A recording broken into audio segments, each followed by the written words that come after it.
नमस्कार साथियों, मैं रितेश आप लोगों को अपने YouTube चैनल PCS सॉल्यूशन 360 पर स्वागत है। दोस्तों, आज से मैं आप लोग को एडिटोरिया का जो न्यू बुक लॉन्च हुआ है उसका 67वीं के लिए जो वॉल्यूम 2 आया है, मैंने ऑलरेडी वॉल्यूम 1 करवा दिया है। मेरे चैनल पे आप देख सकते हैं, उसका प्लेलिस्ट बना दिया गया है। आप उन सारों को देख सकते हैं। और ये जो वॉल्यूम 2 आया है इसका मैं प्रैक्टिस सेट आज से करवाने जा रहा हूँ। इसमें आपको टोटल 15 मॉडल प्रैक्टिस सेट मिलेगा। मैं इसे 2 से 3 दिन में मैं पूरा वीडियो अपलोड कर दूँगा इसी चैनल पे और इसका प्लेलिस्ट बना दूंगा। और इसमें देखिए, इस बुक में खासियत क्या है कि जो नया वाला 2022 से 23 और आर्थिक समीक्षा केंद्रीय बजट जो दिए गए हैं सीएम बिहार का, और इसके अलावा इसमें फॉरेस्ट वन रिपोर्ट भी वन रिपोर्ट का भी इसमें संकलित किया गया है। तो इस तरीके से ये बुक काफ़ी ज़्यादा लाभप्रद होगा इस अंतिम 1 महीने के लिए। तो आप इस अंतिम 1 महीने में इस बुक को बहुत ही अच्छे से पढ़ेंगे। इसमें देखिए, ये सारे आपको टॉपिक्स करवाए गए जाएंगे। इसमें टोटल 15 सेट करवाए गए हैं, तो वही इसमें किया हुआ है। तो इसलिए हम लोग आते हैं और पहले प्रैक्टिस सेट से स्टार्ट करते हैं। तो चलिए, आइए और पढ़िए और शुरू करते हैं। आप लोग भी इसको बनाने का प्रयास करिएगा और इसका कमेंट बॉक्स में कितना आपने सही बनाया ये बताने का प्रयास करिएगा। पहला सवाल देखिए क्या कह रहा है। देखिए दोस्तों, मैं आप लोगों को सारे क्वेश्चन याद कराने पे फोकस करूँगा, ठीक ना। तो आप लोग याद करने के लिए फोकस करिएगा, और क्योंकि वीडियो लंबे होंगे इसीलिए। पहला क्वेश्चन कह रहा है कि निम्नलिखित में से सत्य कथन का चुनाव करने कह रहा है। तो सत्य कथन का क्या चुनाव होगा? तो देखिए, इस प्रश्न के माध्यम से ऑप्शन हो जाएगा सी। आप लोग मिला लीजिएगा। क्या आप लोग को भी सी आया है क्या? हम तो आप लोग को याद करवाएंगे डायरेक्ट इसका आंसर। तो आप देखिए, पहला पॉइंट सी में क्या है कि 1 2 3 सारे सही हैं, चौथा नंबर पॉइंट्स गलत है। ये पहले जान लीजिए कि गलत क्यों है। तो ये कह रहा है कि 10 डिग्री चैनल के बारे में। 10 डिग्री चैनल दोस्तों, इसमें ऑप्शन में कह रहा है कि अंडमान को इंडोनेशिया से अलग करता है, जो कि बिल्कुल गलत है। अंडमान को इंडोनेशिया से नहीं बल्कि निकोबार को अलग करता है। आप याद रखेंगे ना, निकोबार। तो आपको याद हो गया कि 10 डिग्री चैनल अंडमान और निकोबार द्वीप को अलग करता है। देखिए, 8 डिग्री 9 डिग्री 10 डिग्री के बारे में बात किया गया। आप जानते होंगे कि 8 डिग्री 9 डिग्री क्या है, जो मैं समझाता हूँ। ये जानते हैं आपको, 0 डिग्री इक्वेटर है। 0 डिग्री के ऊपर में 1 डिग्री होगा, 2 डिग्री होगा, 3 डिग्री होगा। तो इस प्रकार से ये मान के चलिए कि 8 डिग्री है, फिर 9 डिग्री है, फिर 10 डिग्री है। तो ये जो 8 डिग्री चैनल है वो मालदीव और मिनिकॉय को अलग करता है। मालदीव और मिनिकॉय को अलग करता है। माने 8 डिग्री जो है ये नीचे में मालदीव है। मैं इसको फ्रेश बनाता हूँ तो आपको समझ में आएगा। मान के चलिए कि 0 डिग्री इक्वेटर है। नीचे से हम लोग आएंगे 8 डिग्री पर, तो 8 डिग्री जो चैनल है, तो 8 डिग्री के ऊपर में मिनिकॉय है और 8 डिग्री के नीचे में मालदीव है। नीचे में मालदीव और ऊपर में मिनिकॉय है। अब देखिए, जैसे हम लोग 9 डिग्री में आएंगे तो नीचे में आपको पता चल गया कि मिनिकॉय हो जाएगा और ऊपर में लक्षद्वीप समूह हो जाएगा। ऊपर में क्या होगा? लक्षद्वीप समूह। नीचे में मिनिकॉय, ऊपर में लक्षद्वीप समूह। और इसी प्रकार हम लोग 10 डिग्री, हालांकि पूरे पृथ्वी पर अगर देखा जाए तो इतना 8 डिग्री 9 डिग्री 10 डिग्री इतना बड़ा नहीं है, ये मैं समझने के लिए याद करवा रहा हूँ। 10 डिग्री कहाँ से कहाँ तक किसके किसके बीच है? तो अंडमान और निकोबार को डिवाइड करता है 10 डिग्री। तो आपको याद हो गया होगा। 8 डिग्री चैनल मालदीव को मिनिकॉय से अलग करता है। 9 डिग्री चैनल मिनिकॉय को लक्षद्वीप से अलग करता है। और पाक जल संधि ये श्रीलंका को जाफना प्रायद्वीप से अलग करता है। श्रीलंका को जाफना प्रायद्वीप से अलग करता है। वो कौन है? तो वो है पाक जल संधि। और 10 डिग्री चैनल अंडमान को निकोबार से अलग करता है। चलिए, पहला सवाल आपको याद हो गया।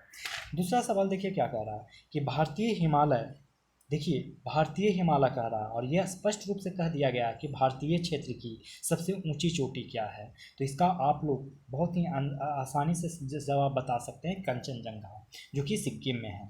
देखिए, एक चीज़ बता दूं, सबसे पहले कह रहा है कि भारतीय हिमालय। इसका मीनिंग ये हुआ कि जितना दूर तक हिमालय फैला हुआ है वो हमारे नेपाल में भी कुछ हिमालय फैले हुए हैं, तो हम और भूटान में भी फैले हुए हैं, तो हम उस सारे हिमालय की बात नहीं करेंगे, हम सिर्फ इंडिया वाला हिमालय की बात करेंगे। और इंडिया में वो भी जो स्वतंत्र भारत में है। क्यों? क्योंकि मैं ऐसा क्यों कह रहा हूँ, क्योंकि देखिए एक और हिमालय है जिसकी सबसे सर्वोच्च चोटी केटू गॉडविन ऑस्टिन, आप लोग ने पढ़ा होगा कि भारतीय हिमालय का सबसे ऊंची चोटी जो है वो केटू गॉडविन ऑस्टिन है, ये आपने पढ़ा होगा। तो वो पढ़े होंगे आपने तब जब पूरे भारतीय हिमालय की बात कर रहा है, क्योंकि केटू गॉडविन ऑस्टिन POK में है, यानी पाकिस्तान ऑक्युपाई कश्मीर में है गॉडविन ऑस्टिन यानी केटू। तब वो है स्वतंत्र भारत में नहीं है, मतलब भारत में तो है पर वो गुलाम भारत में, गुलाम तो मैं नहीं कहूँगा क्योंकि आज न कल तो वो इंडिया में ही मिलना है, तो वो POK में मौजूद है। इसलिए आंसर हमारा कंचनजंगा होगा, क्योंकि ये हिमालय की तीसरी सबसे बड़ी चोटी है और इसीलिए ये इंडिया में है पूरी तरीके से, यानी कंचनजंगा। आप कुछ फैक्ट्स याद कर लीजिए। फैक्ट्स की मैं बात करूं तो आपको पता होगा कि एवरेस्ट सबसे टॉप मोस्ट ऊंचाई पे है, मतलब सबसे टॉप चोटी है एवरेस्ट, जिसकी 8,848 मीटर में है। लेकिन अगर मैं बात करूं कंचनजंगा की, तो कंचनजंगा का आप डेटा याद रखेंगे 8,598 मीटर। कितना? 8,598 मीटर। और जो सबसे भारत की जो सबसे ऊंची चोटी है K2, ये तो भारतीय क्षेत्र का हो गया। जो POK में है, मैंने पाकिस्तान ऑक्युपाई कश्मीर में, वो भी भारत का हिस्सा है, तो उसकी ऊंचाई है 8,611 मीटर। 8,611 मीटर। अगर बात करें अन्नापूर्णा की, तो अन्नापूर्णा की ऊंचाई है दोस्तों 8,091 मीटर। अन्नापूर्णा की कितनी ऊंचाई है? 8,091 मीटर। और अगर बात करें धौलागिरी की, तो वो है 8,172 मीटर। तो आप लोग याद कर लेंगे ना, 8,172 मीटर धौलागिरी, अन्नापूर्णा 8,091, और अगर बात करें कंचनजंगा 8,598। अगर बात करें किसका इसका K2 गॉडविन ऑस्टिन का, तो वो है 8,611 मीटर। अब देखिए ये जो तीसरा नंबर का क्वेश्चन है बहुत ही इंपॉर्टेंट है। कह रहा है कि भारतीय वन स्थिति रिपोर्ट 2021 के अनुसार भारत में कुल वनावरण और वृक्ष आवरण देश के कुल भौगोलिक क्षेत्रफल का कितना प्रतिशत है? सबसे पहला ही सवाल और बहुत ही ज़बरदस्त सवाल, ये आप बताएंगे 24.62%। ये सब क्वेश्चंस को आप छोड़ेंगे नहीं, क्योंकि ये सब आपको फैक्ट्स हैं जो रटने हैं, करेंट अफेयर से जोड़ के ज्योग्राफी का क्वेश्चन पूछा गया है। भारत वन स्थिति रिपोर्ट 2021 के अनुसार भारत में कुल वनावरण और वृक्ष आवरण देश के कुल भौगोलिक क्षेत्र का कितना प्रतिशत है? तो 24.62%। 24.62% है। देखिए अगर हम बात करें तो 8 इकाई, ठीक, देखिए मैं एक डेटा लिख रहा हूँ, 809,537 इकाई दहाई सैकड़ा हज़ार 10,000 लाख 8,09,537 स्क्वायर किलोमीटर में फैला हुआ है, जो देश का कुल भौगोलिक क्षेत्र का 24.62% है। अगर कोई आपसे क्वेश्चन पूछे कि भारत वन स्थिति रिपोर्ट 2021 के अनुसार भारत में कुल वनावरण और वृक्ष आवरण देश के कुल भौगोलिक क्षेत्र का कितना क्षेत्रफल है, तो बताइएगा कि 8,09,537 स्क्वायर किलोमीटर है। ठीक है, बहुत ही इंपॉर्टेंट क्वेश्चन। निम्न में से कौन ब्रह्मपुत्र की सहायक नदी नहीं है? तो भवानी ब्रह्मपुत्र की सहायक नदी नहीं है, बाकी कपिली, तीस्ता, मानस ब्रह्मपुत्र नदी की सहायक नदी है। देखिए भवानी जो है कावेरी नदी की सहायक नदी है। भवानी किसकी सहायक नदी है? तो कावेरी की। आप ब्रह्मपुत्र नदी की कुछ सहायक नदी का नाम याद रखेंगे, कपिली, मानस, तीस्ता, ये तो ऑप्शन में दिया हुआ है। इसके अलावा आप याद रखेंगे लोहित, दिबांग, सियांग, ये सारे लोहित, दिबांग, सियांग और कपिली, मानस, तीस्ता आप याद रखेंगे। इस चौथा प्रश्न, रेगुड़ मिट्टी पाई जाती है, कहाँ पाई जाती है? तो आपको आंसर से देखते ही पता चल गया होगा ई, क्योंकि महाराष्ट्र, गुजरात और मध्य प्रदेश और आंध्र प्रदेश, ये 4, इसके अलावा एक और स्टेट याद रखेंगे, कर्नाटक। तो टोटल आपको 5 स्टेट याद रखने हैं। कौन से रेगुर मिट्टी कहाँ कहाँ पाई जाती है? तो महाराष्ट्र, गुजरात, मध्य प्रदेश और आंध्र प्रदेश। देखिए ये हमारा इंडिया का मैप हो गया। यहाँ पे ये हमारा गुजरात है और गुजरात के नीचे हमारा ये महाराष्ट्र है, और महाराष्ट्र के बाद ये इधर का बेल्ट पूरा यहाँ पे ये देखा जाए तो ये मध्य प्रदेश का क्षेत्र है, यहाँ पे आंध्र प्रदेश का क्षेत्र है, और ये नीचे देखिए जाए तो कर्नाटक का क्षेत्र है। तो इन सारे में काली मिट्टी पाया जाता है। काली मिट्टी दोस्तों को ही रेगुर मिट्टी कहा जाता है, जो कपास के खेती के लिए अधिक उपयुक्त है, यानी इसे कपासी मिट्टी भी कहा जा सकता है। क्या कहा ही जाता है। प्रति हेक्टेयर उत्पादन की दृष्टि से सबसे अधिक चावल का उत्पादन किस राज्य में होता है? बहुत ही इंपॉर्टेंट सवाल। पंजाब में सबसे अधिक चावल का उत्पादन पश्चिम बंगाल में होता है। एक सेकंड, मैं इस क्वेश्चन को थोड़ा सा क्लियर करना चाहता हूँ। देखिए सवाल कह रहा है कि प्रति हेक्टेयर उत्पादन मतलब 1 हेक्टेयर में सबसे ज़्यादा उत्पादन कि अगर इस दृष्टि से आप देखें तो सबसे अधिक चावल का उत्पादन पंजाब में होगा। लेकिन जनरली बात करें कि भारत में सबसे अधिक चावल का उत्पादन कौन से राज्य में होता है, तो आप बताएंगे वेस्ट बंगाल। इस क्वेश्चन में आपका जवाब होगा पंजाब।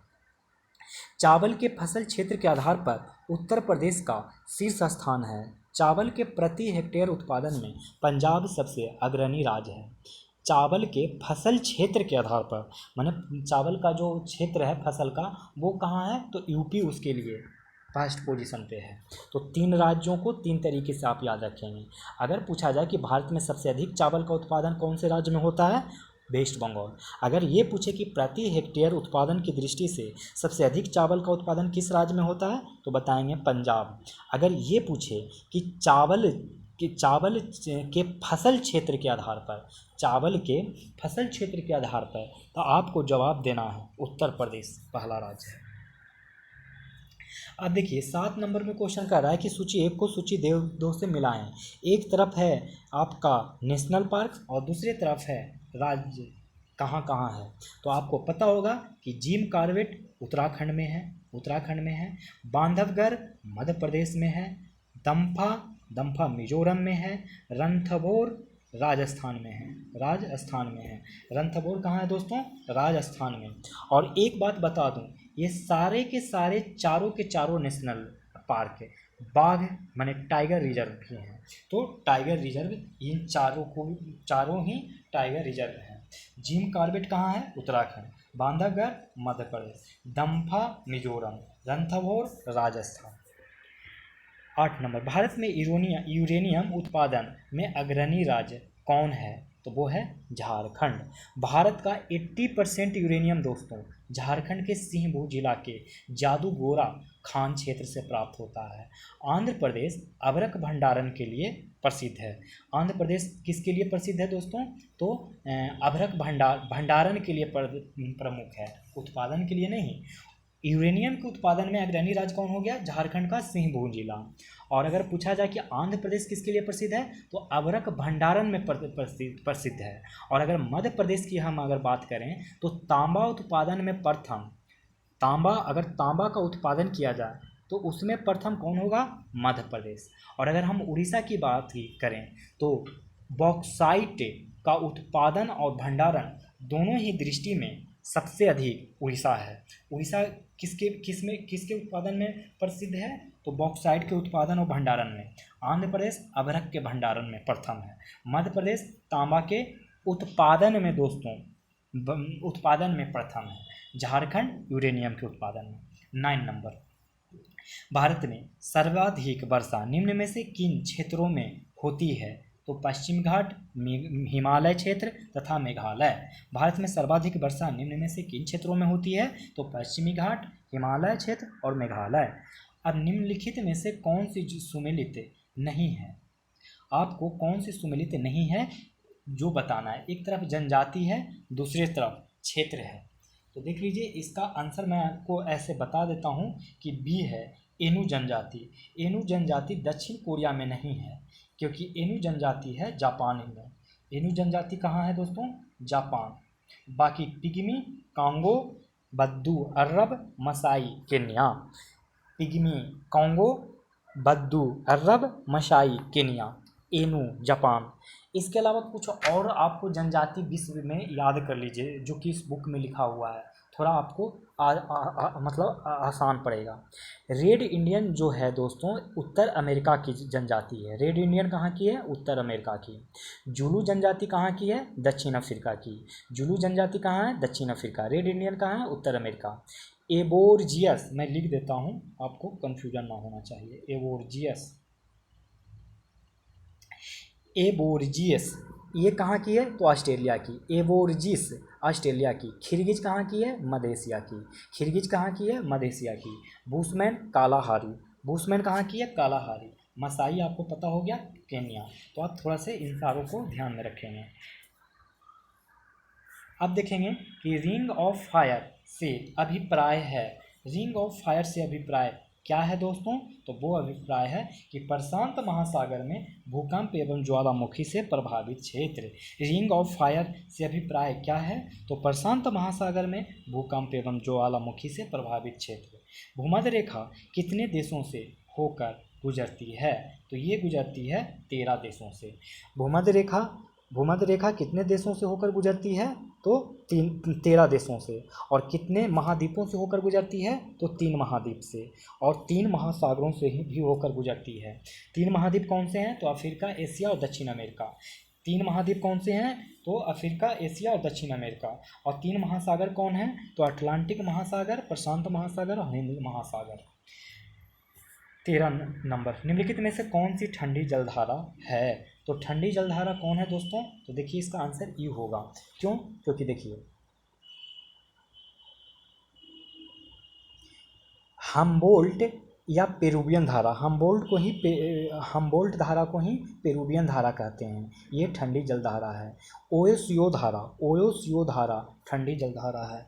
कैलिफोर्निया धारा जलधारा ये भी ठंडी जलधारा है। इसके बाद अंटार्कटिका धारा ठंडी जलधारा है। लेब्राडोर जलधारा, लेब्राडोर ये भी ठंडी जलधारा है। कनारी धारा भी ठंडी जलधारा है। पूर्वी ग्रीनलैंड धारा ये भी ठंडी जलधारा है। बेंगुएला जलधारा ये भी ठंडी जलधारा है। फिर अंटार्कटिका जलधारा, फॉकलैंड धारा, ये सारे के सारे आपको ठंडी जलधारा ही मिलेंगे। तो ठंडी जलधारा और भी हैं, आप लोग थोड़ा सा एक बार मैंने महासागरीय जलधाराओं को एक बार रिवीजन कर लें, क्योंकि इस अगर मैं सबको रिवीजन यहाँ करवाने लगा तो बहुत ही लंबा वीडियो बन जाएगा। तो मैं ये समझ लीजिए कि फॉकलैंड, बेंगुएला, लेब्राडोर और कैलिफोर्निया ये सारे के सारे ठंडा जलधारा हैं। निम्न में से कौन सा देश कैस्पियन सागर में सीमा नहीं बनाता है? तो इसका जवाब हो जाएगा इराक। कैस्पियन सागर पश्चिमी एशिया में यूरोप के पूर्वी छोर पर स्थित है। यह विश्व की सबसे बड़ी झील है। कुल 5 देशों की सीमाएं कैस्पियन सागर से मिलती है। तो देख लीजिए, मैं आपको एक ट्रिक बताता हूँ जिससे आप याद रखेंगे। RAKTI रखती, या फिर ऐसे याद रखिए।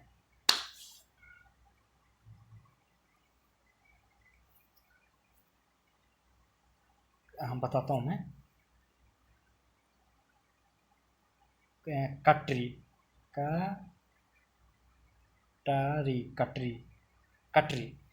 कटरी याद रखिए। के हो गया, ए हो गया, टी हो गया, आर हो गया, आई हो गया। कटरी याद रखिए। कटरी से क्या हो जाएगा? मैंने कटरी में के से क्या हो जाएगा?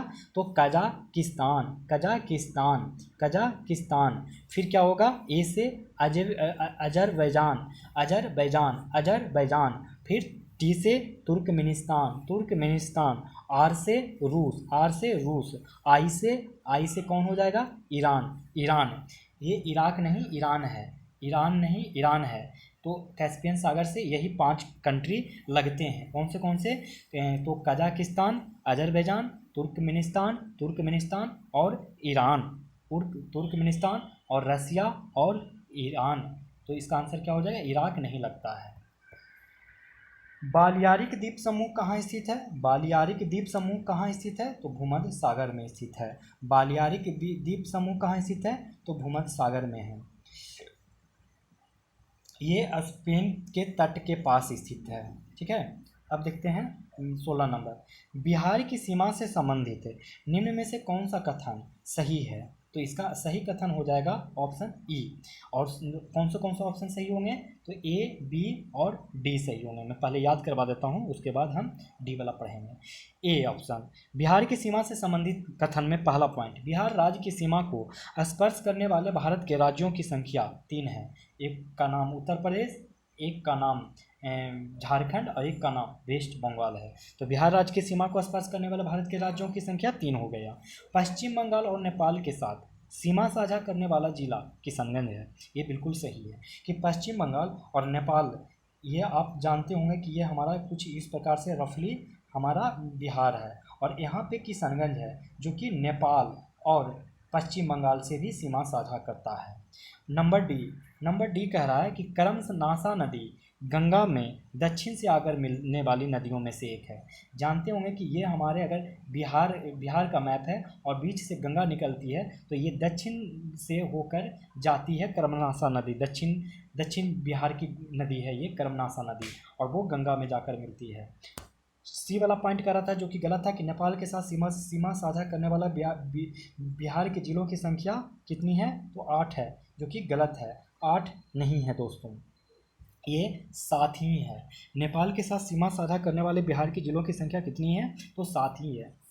अब देखिए फिर से इंपॉर्टेंट क्वेश्चन आ गया कि भारत वन स्थिति रिपोर्ट 2021 में अनुसार अब पूछ रहा है कि बिहार में वनावरण का क्षेत्र इसमें पूछ रहा है। तो ये सब डायरेक्ट सवाल आपसे पूछे जाएंगे, जवाब दीजिएगा खड़ाक से कि 7380.7 स्क्वायर किलोमीटर 7380.79 7380.79 7380.79 वर्ग किलोमीटर ये बिहार में वनावरण का क्षेत्र है। याद हो गया।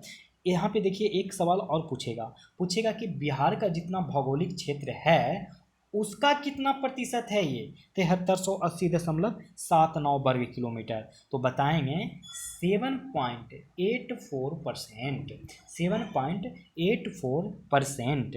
मतलब देखिए फिर से क्वेश्चन याद करिए कि भारत वन स्थिति रिपोर्ट के अनुसार बिहार में वनावरण का क्षेत्र कितना है? तो 7380.79 वर्ग किलोमीटर है, और पूरे बिहार के क्षेत्रफल का 7.84% है।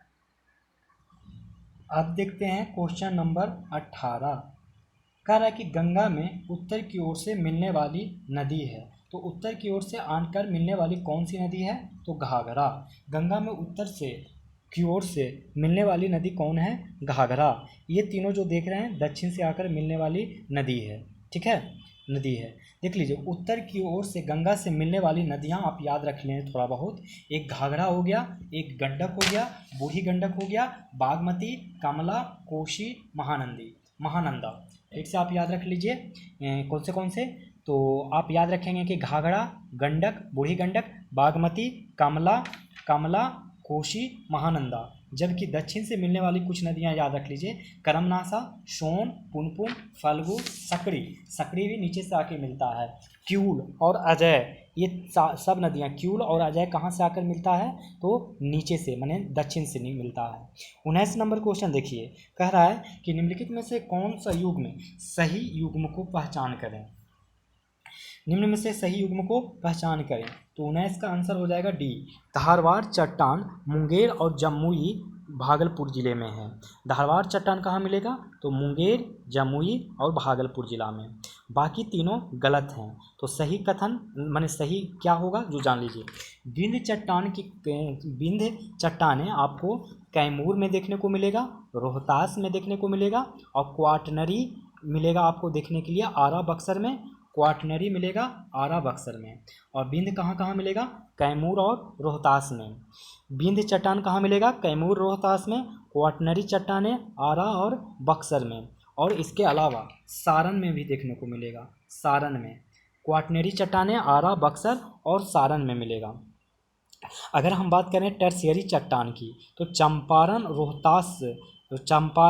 रोहतास में मिलेगा। टर्शियरी चट्टान कहाँ मिलेगा? तो चंपारण और रोहतास, चंपारण और रोहतास। और आपको पता ही होगा कि धारवाड़ चट्टानें मुंगेर, जमुई, भागलपुर। तो इतनी ये बात आपको याद रहेगा ना।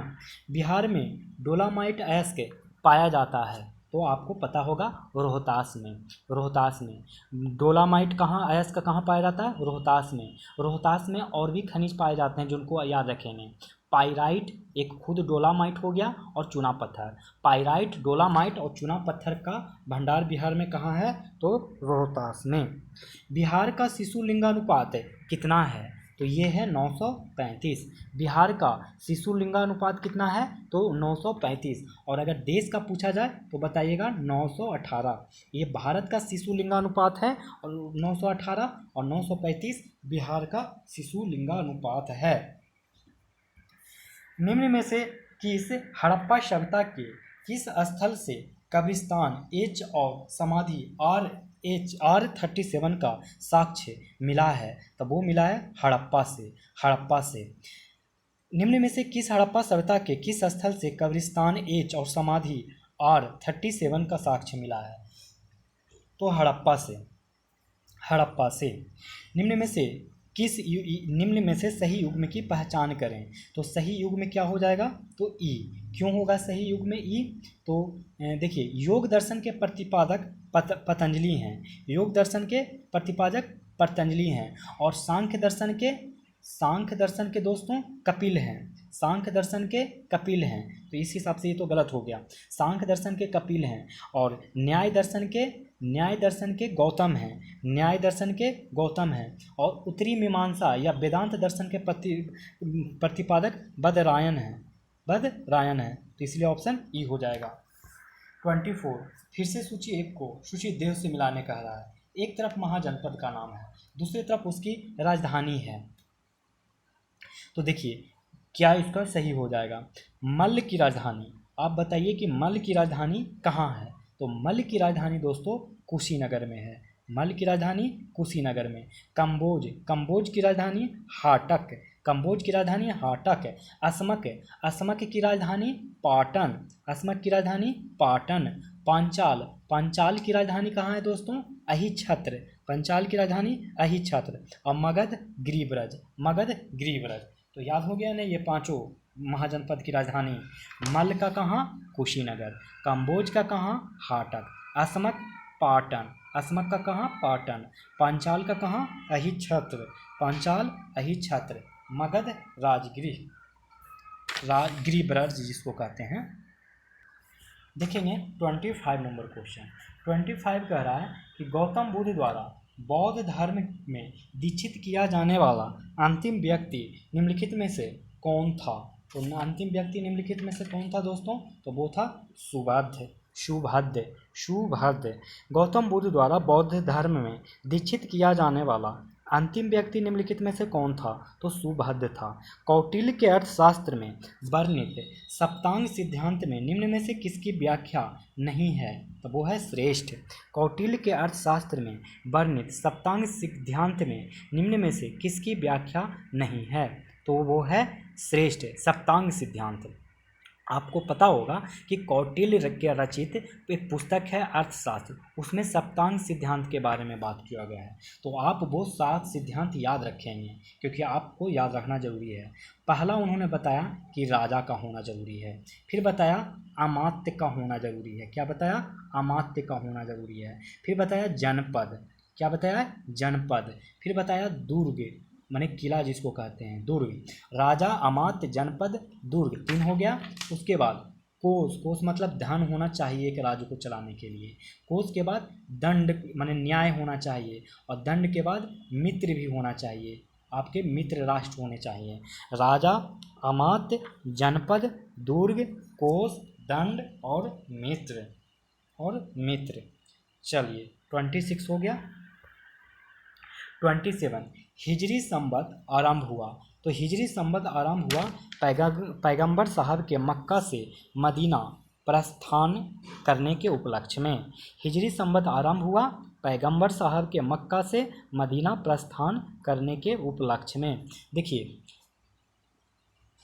इस्लाम धर्म के आपको पता होगा कि इस्लाम धर्म के प्रवर्तक जो थे मोहम्मद पैगंबर साहब थे, जिनका जन्म सऊदी अरब के मक्का में 570 ईस्वी पूर्व में हुआ था। सॉरी, ईस्वी पूर्व में नहीं बल्कि 570 ईस्वी में ही हुआ था। मोहम्मद पैगंबर का जन्म कहाँ हुआ? सऊदी अरब में के मक्का में। कब हुआ? 570 ईस्वी में। 662 ईस्वी में उनके मक्का से मदीना प्रस्थान करने के उपलक्ष्य में हिजरी संवत प्रारंभ हुआ।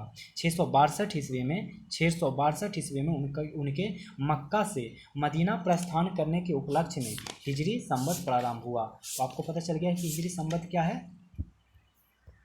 मध्यकालीन शासक बलबन के समय बंगाल में हुए विद्रोह को किसने दबाया था? तो वो दबाया था मुक्तदीन ने। मध्यकालीन शासक बलबन के समय बंगाल में हुए विद्रोह को किसने दबाया था? तो मुक्तदीन ने। जफर खां जो मंगोलों के खिलाफ लड़ते हुए मृत्यु को प्राप्त हुए निम्न में से किसके सेनापति थे? तो वो सेनापति थे अलाउद्दीन खिलजी के। जफर खां जो मंगोलों के खिलाफ लड़ते हुए मृत्यु को प्राप्त हुए निम्न में से किसके सेनापति थे? तो अलाउद्दीन खिलजी के।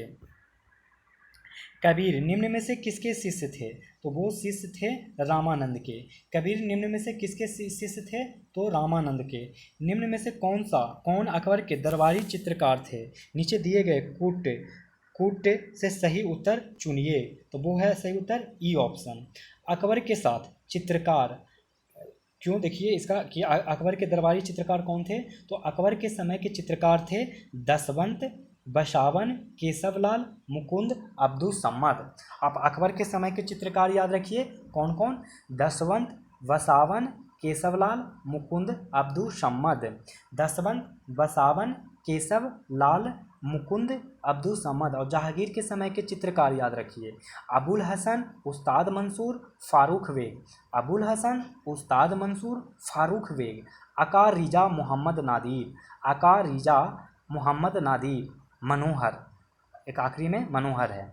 तो फिर से जहांगीर वाला चित्रकार याद रखिए कि अबुल हसन, उस्ताद मंसूर, फारूक बेग, अकार रिजा मोहम्मद नादिर। ये एक नाम होगा अकार रिजा मोहम्मद नादिर।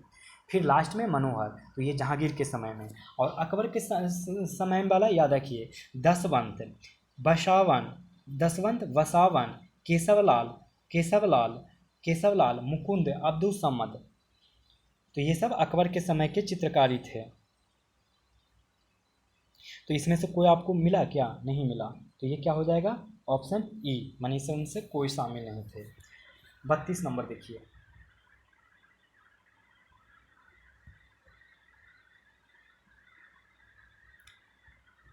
तथाकथित प्रथम स्वतंत्रता संग्राम न राष्ट्रीय न ही स्वतंत्रता संग्राम था। उपयोग कथन 1857 के विद्रोह के संदर्भ में किसने कहा था? तब वो कहा था आर.सी. मजूमदार ने। और इन्होंने एक पुस्तक में लिखा था ये बात को आर.सी. मजूमदार ने, the sepoy mutiny and the revolt of 1857। The sepoy mutiny का स्पेलिंग कर देता हूँ, म्यूटनी शायद ऐसे ही लिखाता हो, म्यूटनी। आप देख लीजिएगा एक बार। किताब का नाम है the sepoy mutiny and the revolt of 1857। उसमें आर.सी. मजूमदार ने कहा कि तथाकथित प्रथम स्वतंत्रता संग्राम न प्रथम न राष्ट्रीय न ही स्वतंत्रता संग्राम था। नेक्स्ट क्वेश्चन, पोर्टो नोवा का युद्ध निम्न में से किनके बीच लड़ा गया?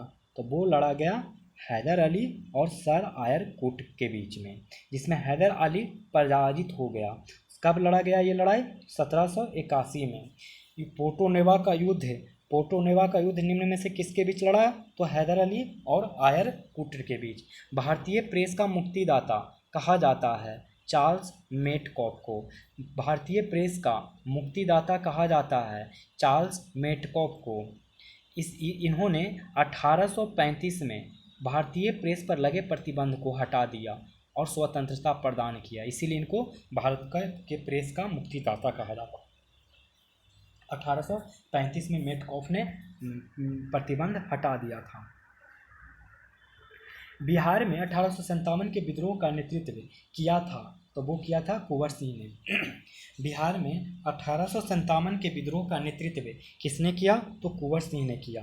निम्नलिखित में से किस आंदोलन के दौरान प्रथम बार वंदे मातरम का व्यापक स्तर पर प्रयोग किया गया था, तब वो किया गया था स्वदेशी आंदोलन। निम्नलिखित में से किस आंदोलन के दौरान प्रथम बार वंदे मातरम का व्यापक स्तर पर प्रयोग किया गया था, स्वदेशी आंदोलन। राजा राम मोहन राय को कहा जाता है, तब वो कहा जाता है ऑप्शन ई, राजा राम मोहन राय को भारतीय पुनर्जागरण का पिता कहा जाता है, भारतीय राष्ट्रवाद का पैगंबर कहा जाता है, आधुनिक भारत का पिता कहा जाता है, प्रथम आधुनिक पुरुष भी कहा जाता है के नामों से जाना जाता है। इतने नामों के साथ जाना जाता है। राजा राम मोहन रॉय को कौन कौन नाम से जाना जाता है, तो भारतीय पुनर्जागरण का पिता, भारतीय राष्ट्रवाद का पैगंबर, प्रथम आधुनिक पुरुष, और इसके अलावा एक और बोला जाता है प्रथम आधुनिक पुरुष तो हो ही गया, आधुनिक भारत का पिता के नाम से भी जाना जाता है। सत्य शोधक समाज की स्थापना की गई थी, वो की गई थी दलित और निम्न जाति के लोगों के कल्याण हेतु। सत्य शोधक समाज की स्थापना ज्योतिबा फूले के द्वारा किया गया था। किनके द्वारा सत्य शोधक समाज का स्थापना किया गया, ज्योतिबा फूले। सत्य शोधक समाज ज्योतिबा फूले के द्वारा, और किसके स्थापना की गई थी, किसके लिए, तो दलित और निम्न जाति के लोगों के कल्याण हेतु। निम्न में से कौन सा कथन सही है, तो वो कथन सही है ई। देखिए, कांग्रेस की प्रथम महिला अध्यक्ष एनी बेसेंट जो कि 1917 के कलकत्ता अधिवेशन में थी। कांग्रेस की प्रथम महिला अध्यक्ष सरोजनी नायडू, जो कि गलत है, सरोजनी नायडू नहीं बल्कि एनी बेसेंट, जो कि 1970 के कलकत्ता अधिवेशन में बोली। यहाँ पर अगर भारतीय महिला होता तब सरोजनी नायडू होती। कांग्रेस की अध्यक्षता करने वाले सबसे कम उम्र के व्यक्ति जवाहरलाल नेहरू थे, ये भी गलत है, क्योंकि क्या, एक सेकेंड, ये कम उम्र के व्यक्ति जवाहरलाल नेहरू नहीं थे, मैं आगे बताता हूँ। गांधी जी ने कांग्रेस की अध्यक्षता 2 बार की, ये भी गलत है क्योंकि इन्होंने एक ही बार की। बिहार में कांग्रेस का अधिवेशन सिर्फ एक बार हुआ, जो भी गलत ही है। देखिए, कांग्रेस का पहला महिला अध्यक्ष तो एनी बेसेंट के नाम से जान गए। अगर भारतीय महिला अध्यक्ष पूछे तो सरोजनी नायडू, जिन्होंने कि कानपुर के 1925 के अधिवेशन में किया था। गांधी जी ने सिर्फ एक बार, जो कि 1924 के बेलगांव कांग्रेस अधिवेशन का अध्यक्षता किया। और बिहार में कुल 2 बार, यानी कि 1912 में 2 बार, यानी 1912 और 1922 में कांग्रेस का अधिवेशन हुआ। बिहार में कुल 2 बार, 1912 और 1922 में अधिवेशन हुआ। ये वाला भी ऑप्शन गलत और ये वाला भी ऑप्शन गलत, क्योंकि जवाहरलाल नेहरू नहीं, मौलाना अबुल कलाम आज़ाद थे। तो इसमें देख रहे होंगे कि सारे ऑप्शन गलत हैं, तो सारे ऑप्शन गलत हैं, तो ऑप्शन ई हो जाएगा। अब देखते हैं 40 नंबर। 40 नंबर कह रहा है कि स्वदेशी आंदोलन के संदर्भ में सूची 1 को सूची 2 से मिलाएं। स्वदेशी आंदोलन में देखिए, तो 40 का आंसर जो हो जाएगा वो दिल्ली के से हैदर रजा थे। दिल्ली से कौन थे, हैदर रजा थे।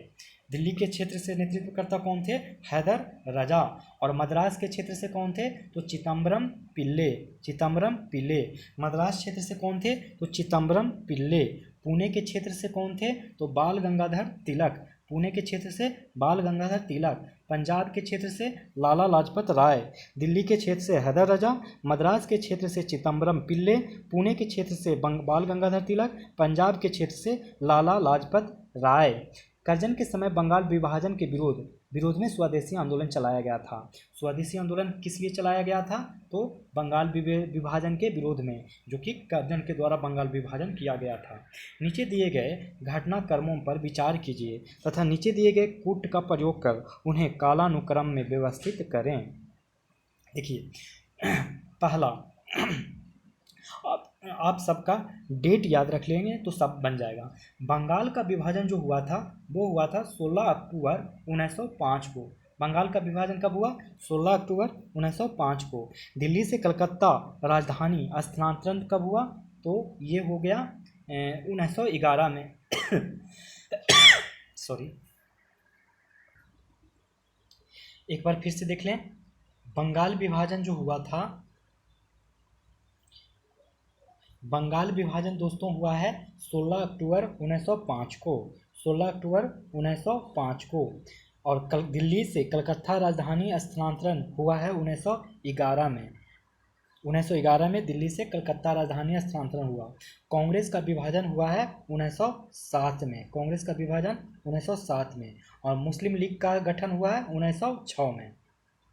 अब आप अरेंज कर लें कि सबसे पहले बंगाल का विभाजन हुआ है 1 नंबर, और उसके बाद 4 3 2 ये हो जाएगा 1 4 3 2, मतलब 1905 में बंगाल का विभाजन, फिर दूसरा नंबर पे 1906 में मुस्लिम लीग का गठन, फिर नंबर 3 पे 1907 में कांग्रेस का विभाजन हो गया, फिर 1911 में दिल्ली से कलकत्ता राजधानी स्थानांतरण हो गया। इंडिपेंडेंट लेबर पार्टी की स्थापना निम्न में से किसने की थी? तब वो की थी भीमराव अंबेडकर ने। इंडिपेंडेंट लेबर पार्टी की स्थापना निम्न में से किसने की थी? भीमराव अंबेडकर ने किया था। निम्न में से कौन सी संस्था श्यामजी कृष्ण वर्मा द्वारा लंदन में स्थापित की गई थी? तो वो इंडिया हाउस 1905 में, इंडिया हाउस 1905 में श्यामजी कृष्ण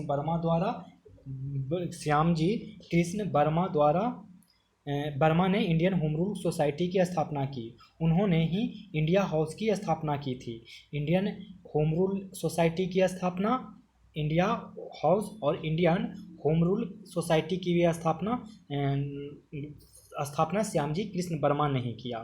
जबकि अभिनव भारत की स्थापना बी.डी. सावरकर ने किया। अभिनव भारत की स्थापना बी.डी. सावरकर ने किया।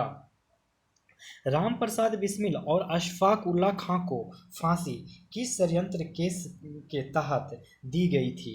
तब वो दी गई थी काकोरी षड्यंत्र केस।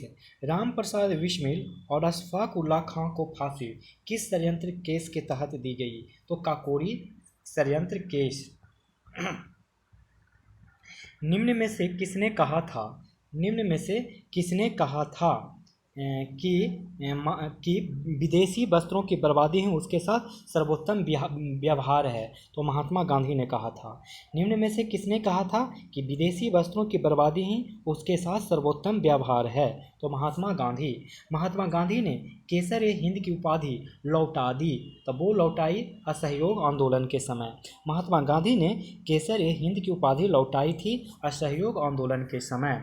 बिहार की यात्रा करने वाला प्रथम अंग्रेज कौन था? तो वो था रॉल्फ फिंच। बिहार की यात्रा करने वाला प्रथम अंग्रेज कौन था? Rolf Finch. 48 नंबर कह रहा है कि निम्न में से सही युग्म की पहचान करें। तो ये हो जाएगा प्रताप गणेश शंकर विद्यार्थी। प्रताप गणेश शंकर विद्यार्थी। देखिए, एक समाचार पत्र है बिहारी के थे महेश नारायण, बिहारी के संपादक महेश नारायण। फिर देखिए आनंद मठ के आपको पता होगा बंकिम चंद्र चटर्जी। फिर 10 रोजा के संपादक अब्दुल गफ्फार खां। ठीक है, चलिए 49 नंबर। पटना में रामकृष्ण सोसाइटी की स्थापना किसने किया था? तो वो किया था बाबा ठाकुर दास ने। पटना में रामकृष्ण सोसाइटी की स्थापना किसने किया था? तो बाबा ठाकुर दास ने। बिहार को एक अलग स्वतंत्र राज्य के रूप में स्थापित करने में महत्वपूर्ण भूमिका निभाई। तो आंसर क्या हो जाएगा? ई। बिहार को एक अलग स्वतंत्र राज्य के रूप में स्थापित कराने में डॉक्टर सच्चिदानंद सिंह एवं महेश नारायण ने महत्वपूर्ण योगदान दिया। बिहार को अलग स्वतंत्र राज्य के रूप में स्थापित करने में महेश नारायण और डॉक्टर सच्चिदानंद सिन्हा ने महत्वपूर्ण भूमिका निभाया। किनके द्वारा पटना में अनुशीलन समिति की शाखा स्थापित की गई? तो सचिंद्रनाथ सन्याल द्वारा। किसके द्वारा पटना में अनुशीलन समिति की शाखा स्थापना की गई? तो सचिंद्रनाथ सन्याल द्वारा 1913 में, सचिंद्र नाथ सन्याल द्वारा 1913 में। इसमें भागलपुर के रेवती रमन नाग, फनी भूषण, नलिनी आदि ने सहयोग किया था। अब देखिए फिर से बहुत ही इंपॉर्टेंट क्वेश्चन, ये समझ लीजिए कि क्वेश्चन आने के प्रबल संभावना है, प्रबल संभावना है। आर्थिक समीक्षा अब 2021-22 के बारे में बोल रहा है कि प्रस्तुत आंकड़ों के अनुसार किस राज्य या केंद्र शासित प्रदेश के सकल राज्य मूल्यवर्धन में सेवा क्षेत्र का सर्वाधिक योगदान है? तो इसका आंसर हो जाएगा चंडीगढ़। फिर से सुनिए, आर्थिक समीक्षा 2021-22 में प्रस्तुत आंकड़ों के अनुसार किस राज्य या केंद्र शासित प्रदेश के सकल राज्य मूल्यवर्धन में सेवा क्षेत्र का सर्वाधिक योगदान है? तो चंडीगढ़। देखिए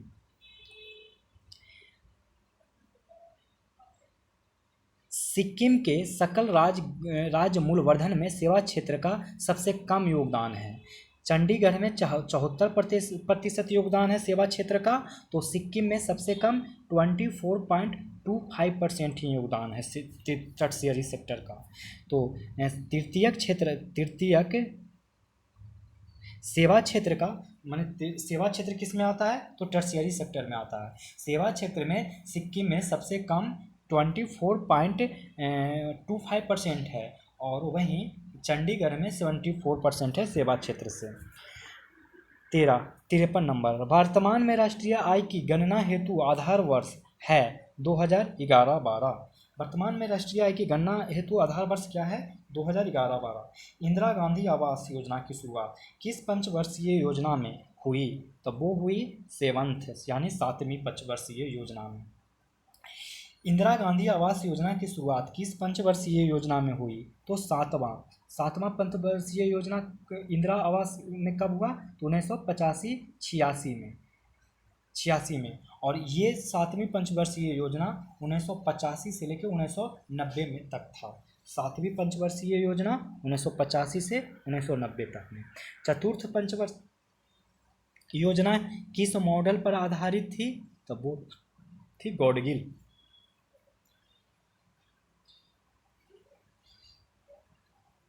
चतुर्थ पंचवर्षीय योजना किस मॉडल पर आधारित थी? तो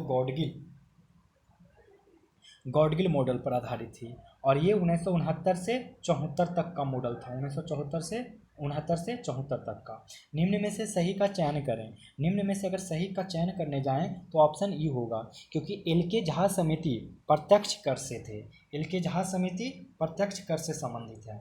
एल.के. झा समिति प्रत्यक्ष कर। रेखा समिति अप्रत्यक्ष कर। रेखा समिति क्या है? अप्रत्यक्ष कर। केलकर समिति संबंध है करों में वृद्धि से। केलकर समिति करों में वृद्धि से संबंधित है। और सुखमय चक्रवर्ती समिति ये संबंधित है मौद्रिक प्रणाली पर पुनर्विचार। सुखमय चक्रवर्ती समिति किससे संबंधित है? तो मौद्रिक प्रणाली पर पुनर्विचार। गरीबी के दुष्चक्र के सिद्धांत का प्रतिपादन किसने किया था? तो वो किया था प्रोफेसर रेगनर नर्क्से ने। गरीबी के दुष्चक्र का सिद्धांत का प्रतिपादन किसने किया था? तो प्रोफेसर रेगनर नर्क्से ने। 58 नंबर देखिए, नाबार्ड के संबंध में निम्नलिखित में से कौन सा कथन सत्य है? नाबार्ड के कथन के रिस्पेक्ट में सत्य कथन पूछ रहा है, तो ऑप्शन ई हो जाएगा। देखिए क्या क्या सत्य कथन है। नाबार्ड कृषि एवं ग्रामीण विकास के क्षेत्र में वित्त उपलब्ध कराने वाली सर्वोच्च संस्था है। यह नाबार्ड कृषि एवं ग्रामीण विकास के क्षेत्र में वित्त उपलब्ध कराने वाली सर्वोच्च संस्था है। इसकी स्थापना शिवरामन समिति की अनुशंसा पर 12 जुलाई 1982 को किया गया। इसकी स्थापना शिवरामन समिति की सिफारिश पर 12 जुलाई 1982 को किया गया। कब? 12 जुलाई 1982। इसकी स्थापना 6ठी पंचवर्षीय योजना के दौरान हुई। तो इसकी स्थापना कब हुई? तो 6ठी पंचवर्षीय योजना के दौरान। वर्तमान में नाबार्ड भारत सरकार के पूर्ण स्वामित्व में कार्य करता है। आरबीआई, ये तो आप जानेंगे, भारतीय सरकार में लगे वर्तमान में नाबार्ड भारत सरकार के पूर्ण स्वामित्व में कार्य करता है। तो ये आप सारे ऑप्शन सही हैं। एक देश एक राशन कार्ड योजना को पायलट प्रोजेक्ट के रूप में कौन से राज्यों में लागू किया गया था? तो वो किया गया था आंध्र प्रदेश व तेलंगाना। एक देश एक राशन कार्ड योजना को पायलट प्रोजेक्ट के रूप में कौन से राज्यों में लागू किया गया था? तो आंध्र प्रदेश व तेलंगाना। ग्रामीण क्षेत्रों में सस्ते एलईडी बल्ब प्रदान करने के लिए केंद्र सरकार ने किस योजना की शुरुआत की? तो वो की ग्राम उजाला योजना। ग्रामीण क्षेत्रों में सस्ते एलईडी बल्ब प्रदान करने के लिए केंद्र सरकार ने किस योजना की शुरुआत की? तो ग्राम उजाला योजना। निम्न में से कौन सा देश शंघाई सहयोग संगठन SCO के सदस्य नहीं है? तो वो है अफगानिस्तान, SCO का सदस्य नहीं है। SCO के सदस्य शुरुआत में 5 देश थे, रूस, कजाकिस्तान, चीन, ताजिकिस्तान, किर्गिस्तान के सीमा विवाद को सुलझाने हेतु इसकी स्थापना की गई थी। अब ये सहयोगी के रूप में कार्य करते हैं। इन 5 देशों के बाद एक उज्बेकिस्तान एवं 2017 में भारत पाकिस्तान दोनों इसके सदस्य हैं। इस प्रकार वर्तमान में टोटल 8 सदस्य हैं। तो 8 सदस्य का नाम याद रखें, भारत पाकिस्तान उज्बेकिस्तान, भारत पाकिस्तान उज्बेकिस्तान, और फिर कजाकिस्तान, रूस, चीन, ताजिकिस्तान, किर्गिस्तान। आप ये याद रखेंगे 8 के 8। भारत के मूल संविधान में राज्यसभा सदस्यों के लिए कार्यकाल निर्धारित किया गया है। तो ऑप्शन ई। भारतीय मूल संविधान में राज्यसभा के सदस्यों के लिए कोई अवधि निर्धारित नहीं थी, इसे संसद पर छोड़ दिया गया था। तत्पश्चात संसद ने जनप्रतिनिधि अधिनियम 1951 के आधार पर इसकी अवधि 6 वर्ष की गई है दोस्तों, लेकिन संविधान में, मूल संविधान में इसका निर्धारण नहीं है। लेकिन अगर आपसे ये सवाल पूछा जाए कि जनप्रतिनिधि अधिनियम 1951 के तहत, जनप्रतिनिधि अधिनियम 1951 के तहत राज्यसभा के सदस्यों के लिए निर्धारित कार्यकाल कितना है? तब बताएंगे 6 वर्ष। 63 नंबर क्वेश्चन कह रहा है कि भारतीय संविधान के अनुच्छेद 108 के तहत राष्ट्रपति द्वारा संयुक्त अधिवेशन निम्न में से किस विधेयक के संदर्भ में बुलाया जा सकता है? तो वो बुलाया जा सकता है ई ऑप्शन। देखिए, अनुच्छेद 108 के तहत आप लोग को पता होगा कि संयुक्त अधिवेशन है जब ये तब बुलाया जाता है जब दोनों सदनों में गतिरोध होने की स्थिति में ही संयुक्त अधिवेशन बुलाने का अधिकार है। ठीक है, जिसकी अध्यक्षता लोकसभा अध्यक्ष द्वारा किया जाता है। किसी भी हाल में धन विधेयक और संविधान संशोधन विधेयक के संदर्भ में संयुक्त अधिवेशन नहीं बुलाया जा सकता।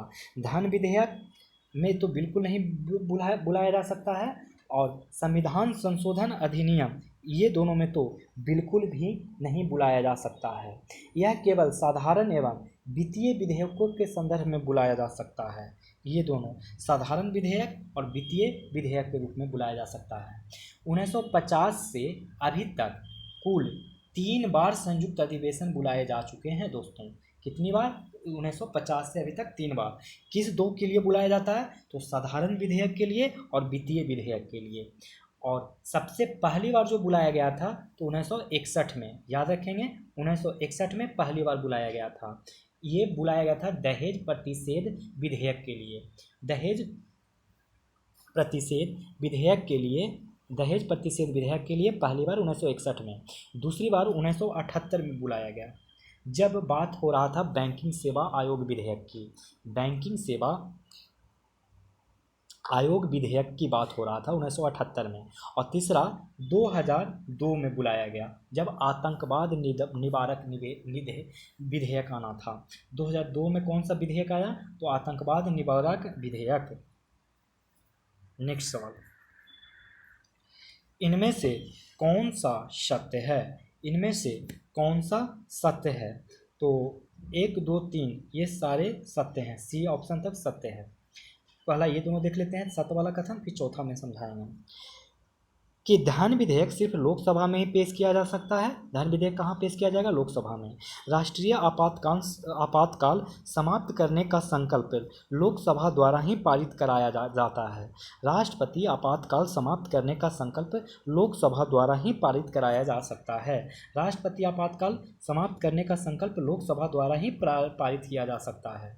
तीसरा, कोई विधेयक धन विधेयक है या नहीं, कोई भी विधेयक आपको धन विधेयक है या नहीं, इसे निर्धारण करने की अंतिम शक्ति लोकसभा अध्यक्ष के पास होता है। लोकसभा अध्यक्ष के पास क्या शक्ति होता है कि कोई भी विधेयक धन विधेयक है या नहीं, ये डिसाइड करना है। लास्ट में करा कि दोनों सदनों की संयुक्त बैठक की अध्यक्षता राष्ट्रपति करते हैं। बिल्कुल नहीं, राष्ट्रपति बुलाते हैं आर्टिकल संख्या 108 के तहत, लेकिन अध्यक्षता तो लोकसभा के अध्यक्ष ही करते हैं। संविधान निम्न में से किसके शोषण के विरुद्ध अधिकार स्वीकृत करता है? तो वो करता है 1, 2, 3 बच्चों के लिए, जनजातियों के लिए और स्त्रियों के लिए। बच्चों के लिए, जनजातियों के लिए और स्त्रियों के लिए। और ये आर्टिकल संख्या 23 और 24 में शोषण के विरुद्ध अधिकार की बात किया गया है, जबकि दलित शब्द का संविधान में कहीं उल्लेख नहीं किया गया है। दलितों के लिए कहीं भी संविधान में उल्लेख नहीं किया गया है। निम्नलिखित में मौलिक अधिकार के संदर्भ में सत्य कथन पूछ रहा है, तो मौलिक अधिकार के लिए बाध्य योग्य हैं। मौलिक अधिकार बाध्य योग्य हैं। देखिए, मौलिक अधिकार बाध्य योग्य हैं। इसके हनन होने पर अनुच्छेद 32 के तहत सर्वोच्च न्यायालय में और 226 अनुच्छेद के तहत उच्च न्यायालय मामले की जांच का निर्णय देता है। ठीक है। और डीपीएसपी राज्य के नीति निर्देशक तत्व की प्रकृति सकारात्मक, न्यायालय द्वारा परिवर्तनीय नहीं है एवं वह सामाजिक एवं आर्थिक कल्याण की बात करता है। डीपीएसपी सामाजिक और आर्थिक कल्याण की बात करता है और डीपीएसपी की प्रकृति सकारात्मक होती है, जो कि न्यायालय द्वारा परिवर्तनीय नहीं है। ठीक है। यानी कि 226 आर्टिकल के तहत हाई कोर्ट और 32 आर्टिकल के तहत सुप्रीम कोर्ट ये बाध्य योग्य हैं।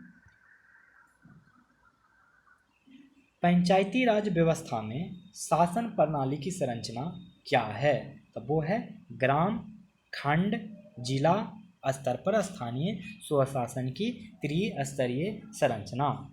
आपको एक अनुच्छेद याद रखना है, 243B के अनुसार पंचायती राज व्यवस्था में स्थानीय स्वशासन त्रिस्तरीय है। ग्राम स्तरीय, मध्यवर्ती खंड स्तर एवं जिला स्तर पर, किंतु मध्यवर्ती स्तर पर पंचायत का उस राज्य में गठन नहीं किया जा सकेगा जिसकी जनसंख्या 20 लाख से अधिक नहीं है। बस आप इतना रख लीजिए, ग्राम, खंड, जिला स्तर। बस ये खंड वाला जो है हर जगह पे उपलब्ध नहीं होगा जहाँ पे कि 20 लाख से कम आबादी हो। बाकी खंड और जिला ग्राम और जिला हर जगह होगा।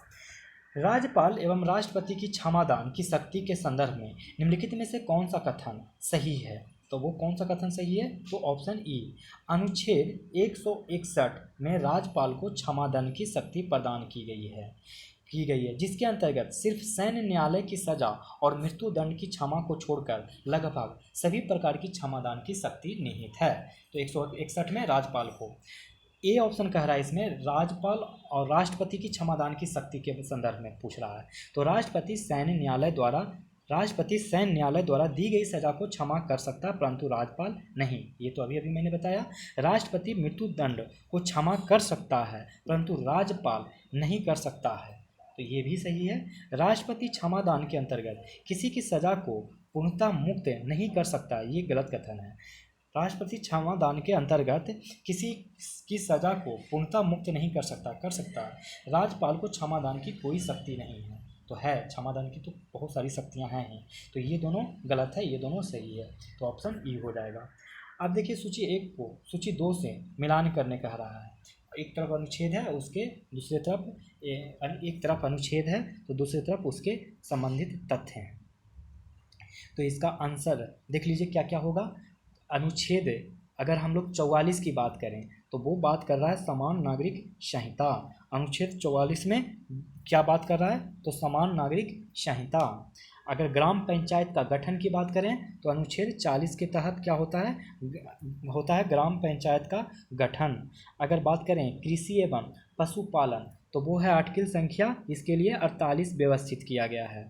48 आर्टिकल संख्या में कृषि एवं पशुपालन की बात किया गया है। और ग्राम पंचायत का गठन किया गया है अनुच्छेद 40 में। समान नागरिक संहिता है 44 में। और लास्ट बच गया न्यायपालिका व कार्यपालिका का पृथक्करण, ये बात किया गया अनुच्छेद 50 में। न्यायपालिका और कार्यपालिका का बंटवारा किया गया है, मैंने अलग अलग होगा, अनुच्छेद 50 में। और लास्ट कर रहा है 51 में अंतर्राष्ट्रीय शांति का विकास। 50 में क्या, 51 में कौन सी बात कर रहा है तो अंतर्राष्ट्रीय शांति का विकास। 70 में 1946 में गठित अंतरिम सरकार में कार्यपालिका परिषद के उप सभापति थे, तो वो कौन थे, जवाहरलाल नेहरू। 1946 में गठित अंतरिम सरकार में कार्यपालिका परिषद के उप सभापति थे जवाहरलाल नेहरू।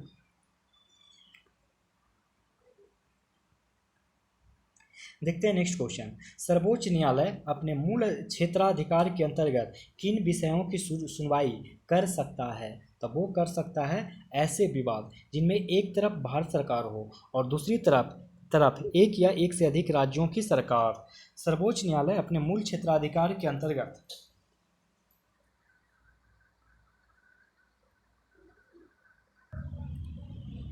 सर्वोच्च न्यायालय अपने मूल क्षेत्राधिकार के अंतर्गत किन विषयों की सुनवाई कर सकता है, तो वो कर सकता है ऐसे विवाद जिनमें एक तरफ भारत सरकार हो तथा दूसरी तरफ एक या एक से अधिक राज्यों की सरकार। निम्न में से कौन संख्यात्मक रूप से बिहार की सबसे बड़ी अनुसूचित जनजाति है, तो वो है संथाल। निम्न में से कौन संख्यात्मक रूप से बिहार की सबसे बड़ी अनुसूचित जनजाति है, तो संथाल।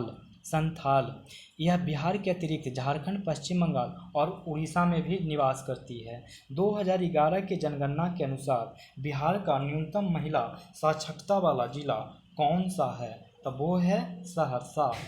2011 की जनगणना के अनुसार बिहार का न्यूनतम महिला साक्षरता वाला जिला कौन सा है, सहरसा। जनगणना 2011 के अनुसार बिहार की दशकीय वृद्धि दर क्या है, तब वो है 25.4%, जबकि देश की दशकीय वृद्धि 17.7% है। जनगणना 2011 के अनुसार बिहार की दशकीय वृद्धि दर कितना है, तो 25.4% है और भारत की दशकीय वृद्धि 17.7%। जनगणना 2011 के अनुसार सर्वाधिक जनसंख्या घनत्व वाला जिला है, तब वो है शिवहर। जनगणना 2011 के अनुसार सर्वाधिक जनसंख्या घनत्व वाला जिला है शिवहर। 1937 ईस्वी के चुनाव में मुस्लिम लीग के टिकट पर कितने मुस्लिम सदस्य बिहार राज्य के विधानसभा में चुने गए थे, तब वो चुने गए थे तीन। 1937 ईस्वी के चुनाव में मुस्लिम लीग के टिकट पर कितने मुस्लिम सदस्य बिहार राज्य के विधानसभा से चुने गए थे, तो वो चुने गए हैं 3। 77 नंबर देखिए क्या कह रहा है कि बिहार का वित्तीय वर्ष 2022-23 का कुल बजट अनुमान है, कितना अनुमान है, तो वो है 2,37,000 तो 2,37,691.19 करोड़ रुपया। 2,37,691.19 करोड़ रुपया। बिहार का वित्तीय वर्ष 2022-23 का कुल व्यय बजट अनुमान है 2,37,691.19 करोड़ रुपया।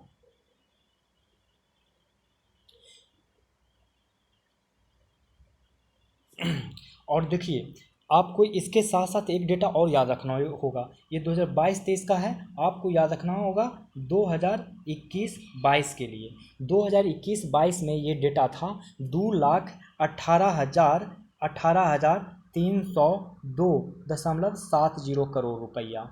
और वृद्धि जो याद करना है वो याद करना है कि 19,388.49 19,388.49 करोड़ का वृद्धि हुआ है, यानी 19,388.49 करोड़ का इस साल वृद्धि दर्शाया गया है। चलिए 78 नंबर, बिहार बजट 2022-23 के अनुसार वित्तीय वर्ष 2022-23 में राज्य का कुल व्यय का कितना प्रतिशत अनुमानित है? तो वो है 19.24%। बिहार बजट 2022-23 के अनुसार वित्तीय वर्ष 2022-23 में राज्य का कुल व्यय का कितना प्रतिशत अनुमानित है? तो 19.24%। और अगर राशि में पूछा जाए तो आप बताइएगा 1,91,956.67 करोड़ रुपया। 1,91,956.67 करोड़ रुपया, ये 19.24% के बराबर है।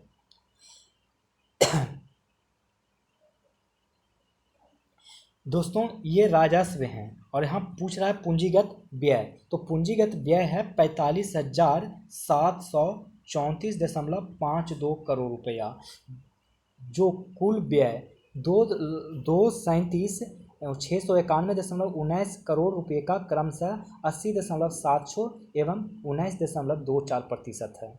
मैं इसको एक बार थोड़ा सा समझा देता हूँ, आप लोग थोड़ा सा याद रखेंगे। मैं फिर से एक बार पढ़ के सुनाता हूँ, मैं जानता हूँ बहुत सारा कंफ्यूज कर गया। फिलहाल तो आप ये समझ लीजिए कि बिहार बजट 2022-23 के अनुसार वित्तीय वर्ष 2022-23 में राज्य का कुल व्यय का कितना प्रतिशत है? तो आप बताएंगे 19.24% है। देखिए ये पूंजीगत व्यय के बारे में बात किया जा रहा है। अब हम बात करते हैं पूंजीगत राजस्व की। तो पूंजीगत राजस्व जो है 1,91,956.67 करोड़ रुपया है। यह है पूंजीगत राजस्व। इसका अगर व्यय पूछा जाए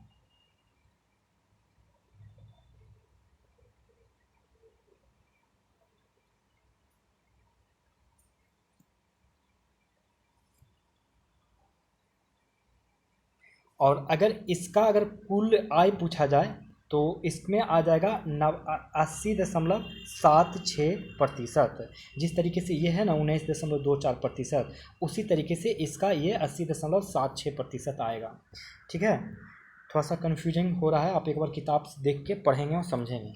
बिहार सरकार द्वारा हाल ही में अश्विन पोर्टल शुरू किया गया है, तो वो है आशा कार्यकर्ताओं से। बिहार सरकार द्वारा हाल ही में अश्विन पोर्टल शुरू किया गया है आशा कार्यकर्ताओं से।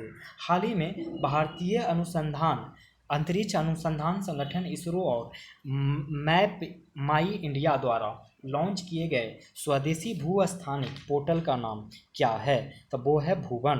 हाल ही में भारतीय अंतरिक्ष अनुसंधान संगठन यानी इसरो और मैप माई इंडिया द्वारा लॉन्च किए गए स्वदेशी भूस्थानिक पोर्टल का नाम क्या है?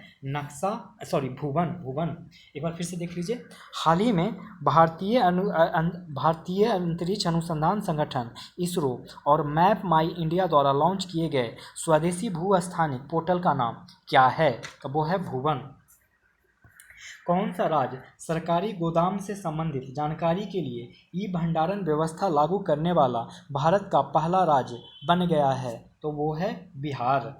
कौन सा राज्य सरकारी गोदाम से संबंधित जानकारी के लिए ई भंडारण व्यवस्था लागू करने वाला भारत का पहला राज्य बन गया है? तो वो है बिहार।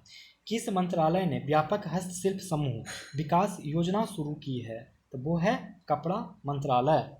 किस मंत्रालय ने व्यापक हस्तशिल्प समूह विकास योजना शुरू की है? कपड़ा मंत्रालय।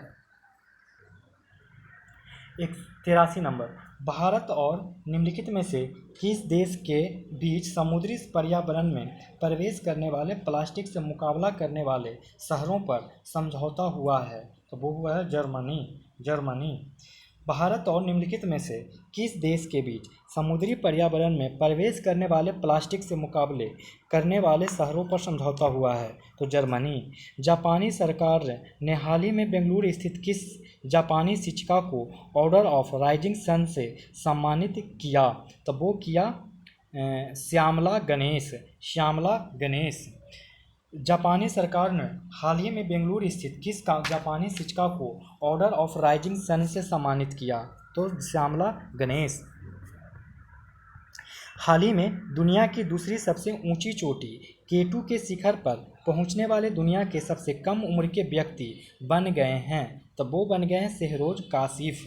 हाल ही में दुनिया की दूसरी सबसे ऊंची चोटी केटू के शिखर पर पहुंचने वाले दुनिया के सबसे कम उम्र के व्यक्ति बन गए हैं? तो शहरोज काशिफ।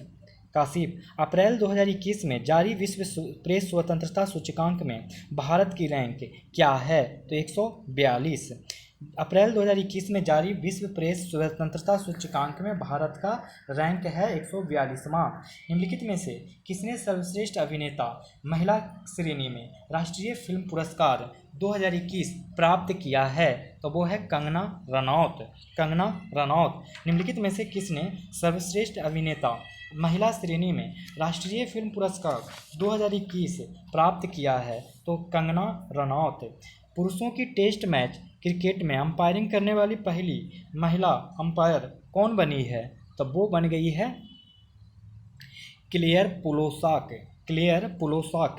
पुरुषों की टेस्ट मैच क्रिकेट में अंपायरिंग करने वाली पहली महिला अंपायर कौन बनी है? तो क्लेयर पुलोसाक। किस राज्य के राज्यपाल को वर्ष 2021 के लिए कलिंग रत्न पुरस्कार से सम्मानित किया गया है? तब वो किया गया है आंध्र प्रदेश। किस राज्य के राज्यपाल को वर्ष 2021 के लिए कलिंग रत्न पुरस्कार से सम्मानित किया गया है? तो आंध्र प्रदेश। किस राज्य ने अगस्त 2021 में मुफ्त पानी पीने के लिए पानी बचाओ योजना शुरू की है? तो वो है गोवा। किस राज्य ने अगस्त 2021 में मुफ्त पानी पीने के लिए पानी बचाओ योजना शुरू की है? तो गोवा।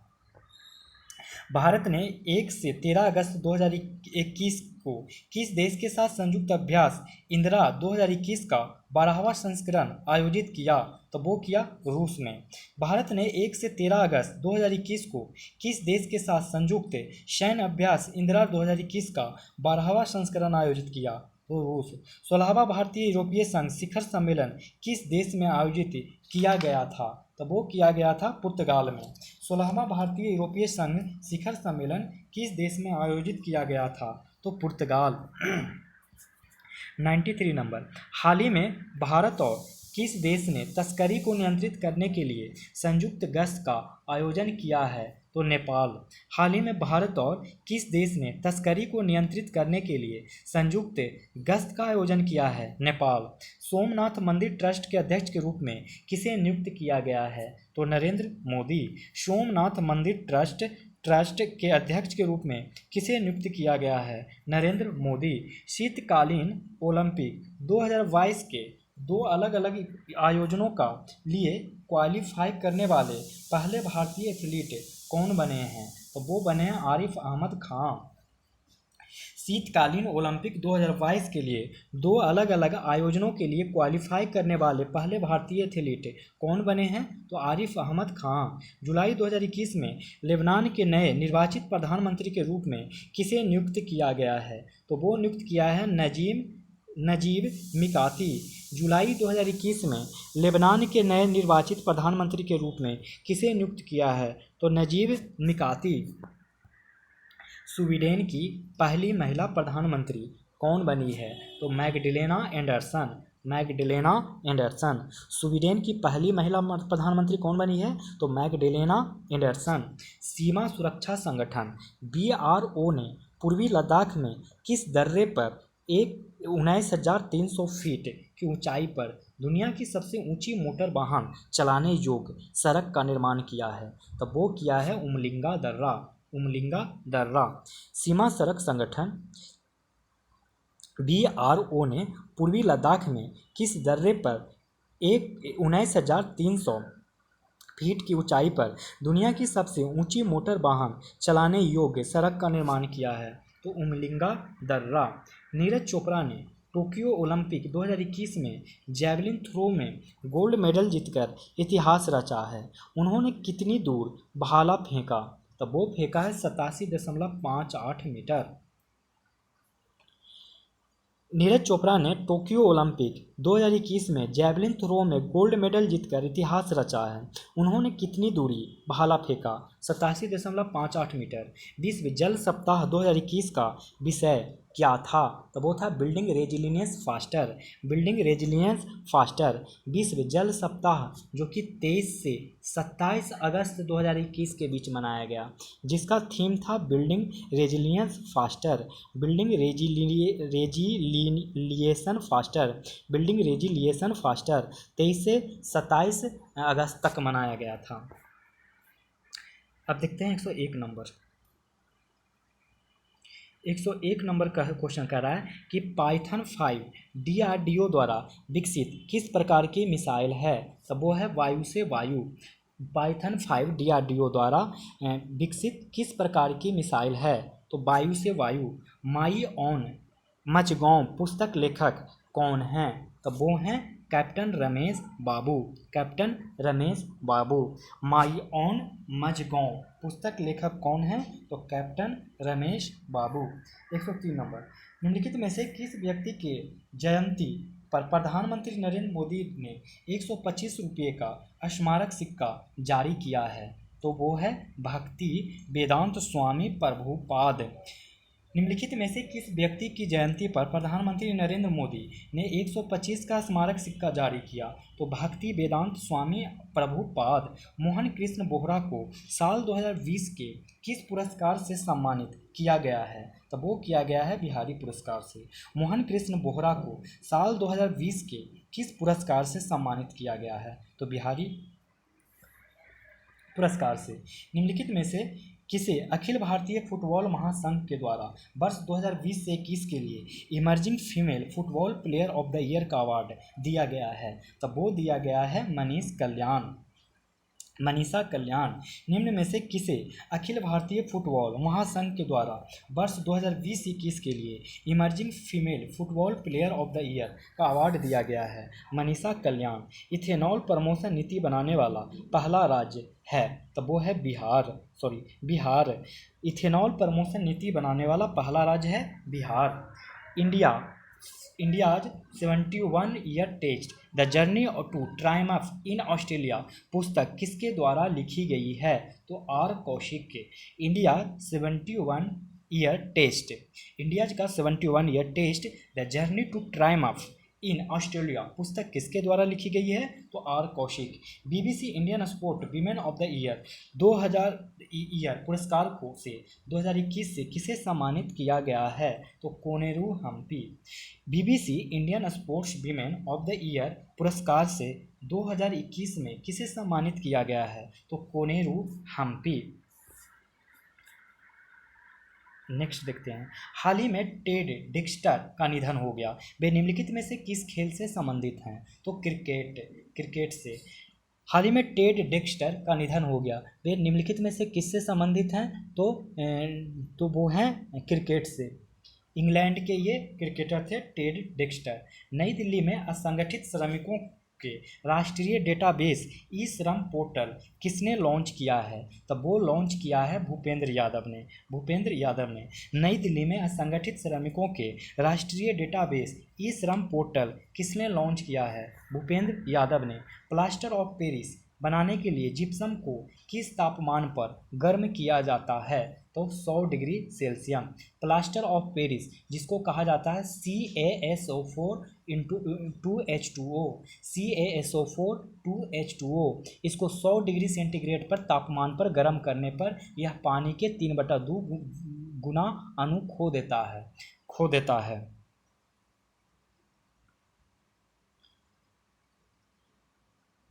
जिस है, और कैल्शियम सल्फेट हेमीहाइड्रेट बनाता है, जिसे प्लास्टर ऑफ पेरिस भी कहते हैं। यानी प्लास्टर ऑफ पेरिस का फार्मूला CaSO4 और हाफ H2O हो जाता है। CaSO4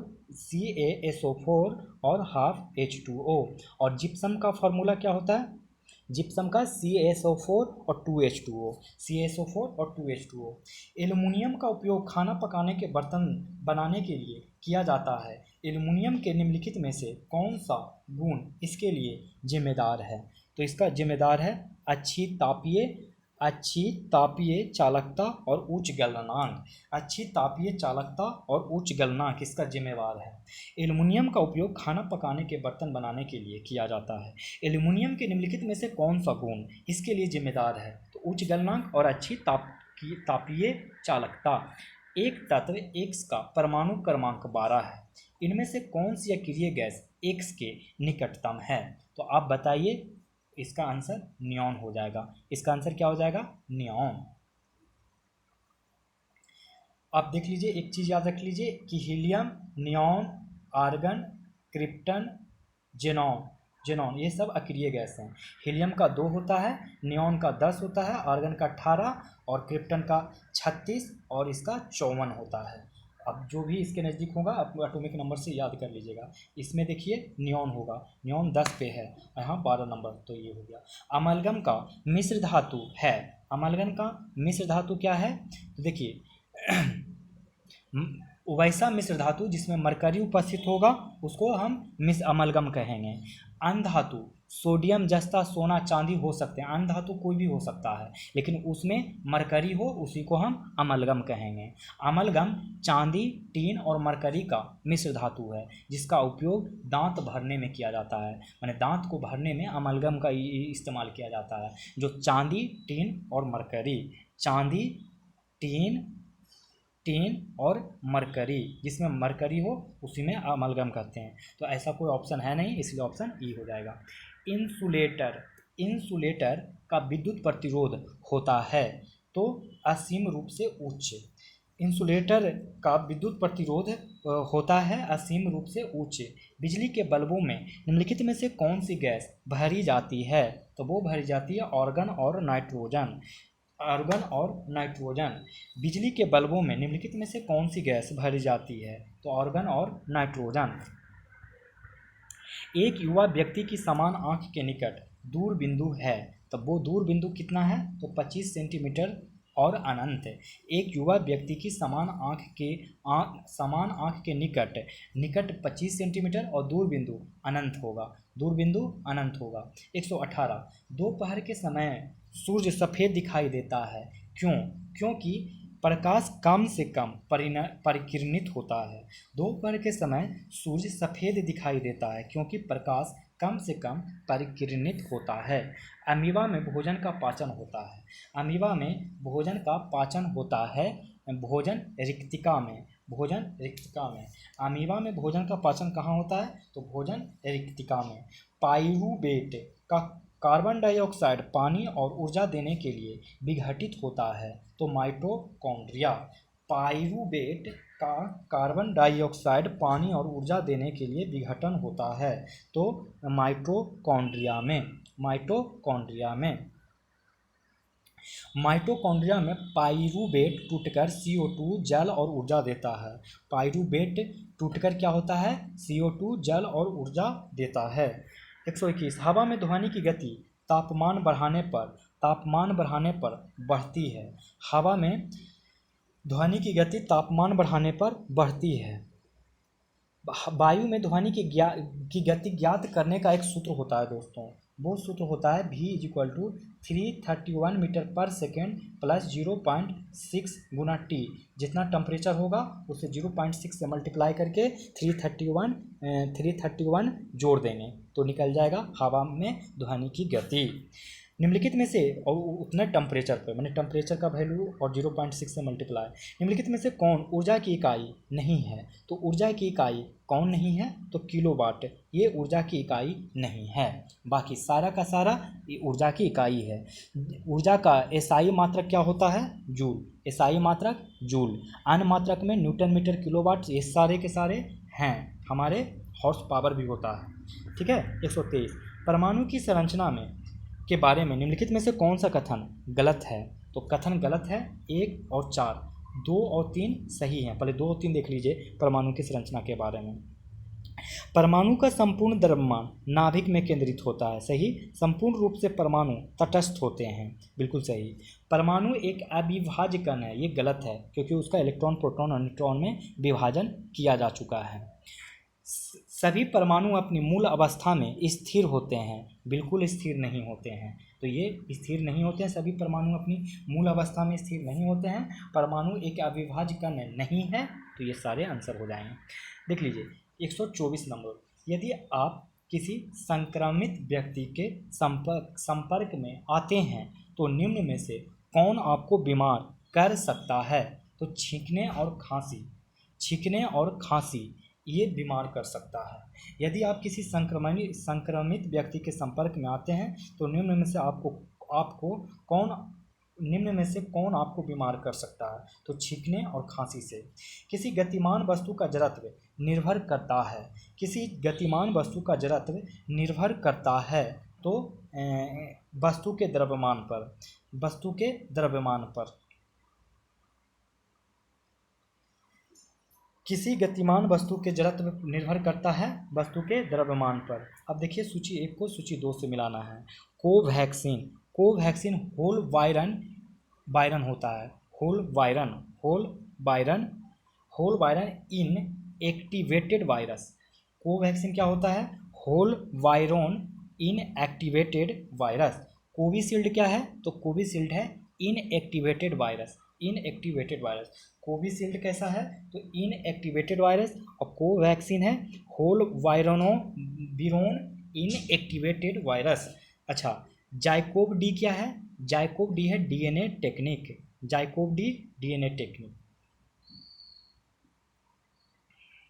कोर्बोवैक्स क्या है? आरबीडी सब प्रोटीन। कोर्बोवैक्स क्या है? तो आरबीडी सब प्रोटीन। ये सारे ही कोरोना वायरस के वैक्सीन हैं। निम्नलिखित में से कौन सा पोटेशियम अल्पता से संबंध है? तो वो है निम्न रक्तचाप। निम्नलिखित में से कौन पोटेशियम अल्पता से संबंध है? निम्न रक्तचाप। रक्त में किसकी अधिकता से ब्लू बेबी सिंड्रोम नामक बीमारी होती है? तो वो होता है मीथेमोग्लोबिन। ब्लू सिंड्रोम से बच्चे लोग पीड़ित होते हैं और उसका नामक बीमारी रक्त में किसकी अधिकता से ब्लू बेबी सिंड्रोम नामक बीमारी होती है? तो मीथेमोग्लोबिन की अधिकता से। 129 नंबर, लैंगिक जनन से आनुवांशिक विचरण कैसे होते हैं? तो वो 1, 2, 3 सभी होते हैं। लैंगिक जनन से आनुवांशिक विचरण कैसे होते हैं? तो जीन के सम्मिश्रण यानी जीन के ब्लेंडिंग से, क्रोमोजोम में बदलाव से, जीन के मिश्रण यानी जीन के सफलिंग से, क्रोमोजोम में बदलाव से, जीन के मिश्रण से, जीन के सम्मिश्रण से लैंगिक जनन के आनुवांशिक विचरण होता है। डायनासोर क्या थे दोस्तों? तो डायनासोर थे मोसोजोइक सरीसृप थे डायनासोर। 2 तंत्रिका कोशिकाओं के मध्य खाली स्थान को क्या कहते हैं? तो सिनेपस कहते हैं। 2 तंत्रिका कोशिकाओं के मध्य खाली स्थान को कहते हैं सिनेपस। वृक्क से मूत्र की मात्रा का निस्तारण किस हार्मोन द्वारा नियंत्रित होता है? तो एडीएच द्वारा। एडीएच क्या है? Anti डुराटिक hormone. वृक्क से मूत्र की मात्रा का निस्तारण किस हार्मोन द्वारा नियंत्रित होता है? तो एडीएच द्वारा। अब देखते हैं 133 नंबर। 133 नंबर कह रहा है क्वेश्चन कि परकंद, स्तंभकंद ये कौन से खाने के जो भाग हैं? तो परकंद है अदरक हल्दी से। परकंद क्या है? अदरक हल्दी। प्रकंद, प्रकंद जो होते हैं अदरक होता है और हल्दी होता है। और स्तंभ कंद होता है आलू। स्तंभ कंद कौन होता है? आलू। और सल्क कंद कौन होता है? लहसुन। लहसुन। इसके अलावा टूलिप्स और लिली, टूलिप्स और लिली, लहसुन, सल्क कंद होता है। और घनकंद, जिमीकंद और सूरन होता है। जिमीकंद और सूरत होता है। घनकंद क्या होता है? तो जिमीकंद और सूरत होता है। अग्नाशय को पाचक रस के उत्पादन के लिए उत्तेजित करने वाला हार्मोन है सिक्रीटीन। अग्नाशय को पाचक रस के उत्पादन के लिए उत्तेजित करने वाला हार्मोन है सिक्रीटीन। घाव को भरने में सहायक विटामिन है, तब वो है विटामिन सी। घाव को भरने में सहायक विटामिन क्या है? तो विटामिन सी। बाल किस प्रोटीन का बना होता है? तो किरेटिन का। किरेटिन का। बाल किस प्रोटीन का बना होता है? तो किरेटिन का। हीमोग्लोबिन से संबंधित गलत कथन का चयन करें। तो वो गलत कथन क्या हो जाएगा कि यह रोगों के प्रति प्रतिरक्षा प्रदान करता है। बिल्कुल गलत, क्योंकि यह कुछ रोगों के प्रति प्रतिरक्षा प्रदान कर ही नहीं सकता, क्योंकि वो करता है WBC। WBC। लाल रुधिर माने आरबीसी में हीमोग्लोबिन नामक प्रोटीन पाई जाती है। इसमें हीम नामक पदार्थ होता है जो रक्त के लाल रंग प्रदान करता है। हीमोग्लोबिन ऑक्सीजन का परिवहन करता है। रोगों के प्रति प्रतिरक्षा प्रदान करने का कार्य WBC करता है। यह रोग रक्त में ऑक्सीजन का संचार करता है। लौह युक्त यौगिक होता है। यह रक्त को लाल प्रदान करता है। निम्नलिखित में से किसमें लिंग गुण सूत्र नहीं होते हैं? तो वो है छिपकली। छिपकली में लिंग गुण सूत्र नहीं होते हैं, बाकी बंदर, तितली और चीता में लिंग गुण सूत्र होते हैं। लिंग गुण सूत्र किस में नहीं होते हैं? छिपकली में। बाकी बंदर, तितली, चीता में लिंग गुण सूत्र होते हैं। आलू में ब्लैक हार्ट का कारक होता है, वो होता है ऑक्सीजन की कमी। आलू में ब्लैक हार्ट का कारक होता है ऑक्सीजन की कमी। 140 परमाणु जिनमें प्रोटॉन की संख्या समान परंतु न्यूट्रॉन की संख्या भिन्न रहती है क्या कहलाता है? वो कहलाता है समस्थानिक। समस्थानिक। देखिए यहाँ पे इसका तो आंसर हो गया क्या, ये मान के चलिए एलिमेंट है, तो यहाँ पे जो एटॉमिक नंबर होगा वही प्रोटॉन की संख्या इलेक्ट्रॉन की संख्या होता है। यहाँ पे एटॉमिक मास होता है। तो देखिए क्या कह रहा है, प्रोटॉन की संख्या माने यहाँ की संख्या किसी दो एलिमेंट का इक्वल हो, और प्रोटॉन की संख्या और न्यूट्रॉन की संख्या भिन्न भिन्न हो। जब एटॉमिक मास भिन्न होगा तो न्यूट्रॉन की संख्या भी भिन्न भिन्न होगा, तब कहलाएगा समस्थानिक। समस्थानिक जिसको आइसोटोप कहते हैं। अब देखिए समभारी किसको कहेंगे? जब द्रव्यमान संख्या मतलब यहाँ पर का संख्या इक्वल हो तब, और ये परमाणु संख्या माने प्रोटॉन की संख्या भिन्न हो, तब कहलाएगा आइसोबार यानी समभारिक। और सम न्यूट्रॉनिक होता है कि वैसे परमाणु जिनमें न्यूट्रॉन की संख्या समान हो। एटॉमिक मास डिफरेंट होंगे, लेकिन इस एटॉमिक मास में जितना न्यूट्रॉन है और जितना इस एटॉमिक मास में न्यूट्रॉन है, अगर वो इक्वल होते हैं तो सम न्यूट्रॉनिक कहलाएगा। फिर होता है सम इलेक्ट्रॉनिक, जिसमें इलेक्ट्रॉन की संख्या समान हो। तो जिसमें इलेक्ट्रॉन की संख्या समान हो वो भी सम इलेक्ट्रॉनिक कहलाएगा। तो आपको सब कुछ याद हो गया। तो यहाँ से 141 से दोस्तों मैथ स्टार्ट होता है। तो आप ये सारे प्रश्न को बनाएंगे और मुझे बना के कमेंट बॉक्स में आंसर करेंगे। और अगर आप लोग को ये वीडियो पसंद आ रहा हो तो लाइक करें वीडियो को, और अगर चैनल पे नए हों तो सब्सक्राइब करें और इस चैनल को दोस्तों को भी शेयर करें। तो आप लोग इसको बना के हमको कमेंट बॉक्स में भेजें, और आप लोग अच्छे से पढ़ाई करते रहें। एग्ज़ाम नज़दीक आ रहा है। अब आप लोग से हम विदा लेते हैं इस उम्मीद के साथ कि आप अपना चरित्र इस प्रकार बनाएंगे कि महिलाएं आपके साथ होने से सुरक्षित महसूस करेगी। धन्यवाद।